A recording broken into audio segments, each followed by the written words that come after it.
Hello, George B here. I just thought I'd do this video, a little bit of a discussion while I'm having my morning coffee for any first-time visitors to the Philippines. Um, this is my first visit. I've been here for approximately 3 months, and I did a lot of research on YouTube, but there's certain things that nobody mentioned, and they're pretty basic things, but I just thought these might help you in a little bit. This might help you in some way. So, anyway, the first thing that I want to discuss is probably a bit of a strange topic, but when you go to the toilet here, unless you're in a five-star hotel or in certain high-class malls, none of the toilets have toilet paper.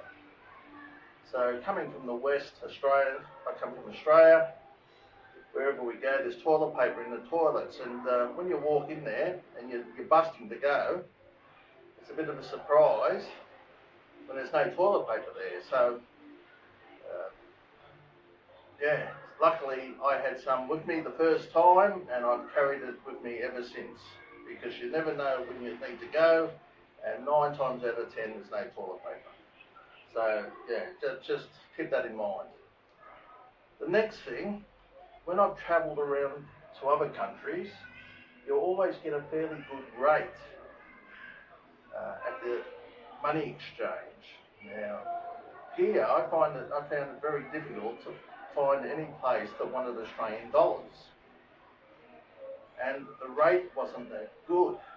Some places didn't want Australian dollars. I had to go to Cebu or Manila. Out in the provinces, if you go to Bohol, Dumaguete, a lot of places don't want Australian dollars.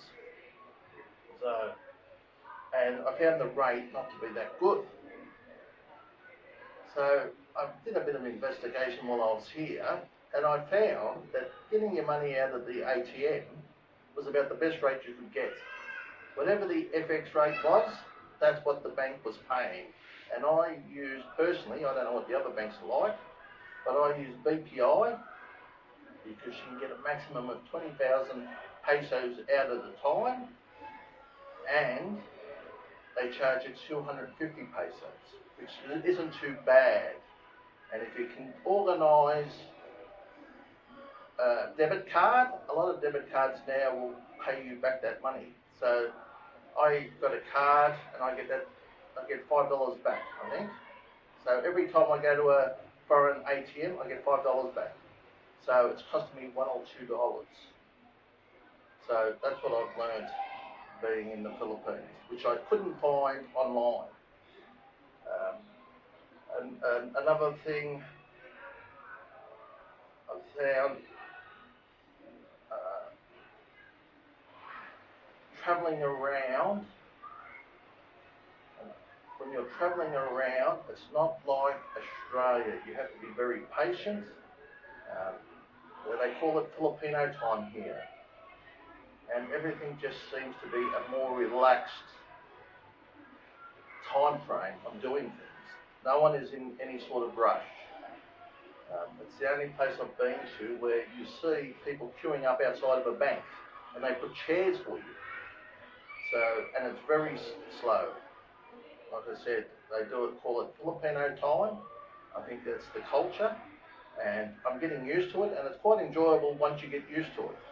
It relieves the stress, and you end up feeling much better every day you're here, because once you start living in Filipino time, you remove the stress, and I think that's one of the reasons the people are always smiling and always happy here. It's Filipino time. So, yeah, it takes a bit of getting used to, but once you have got used to it, it's lovely. It's quite lovely here. So that's just a couple of thoughts that I thought I'd share with you this time. This is my first sort of vlog.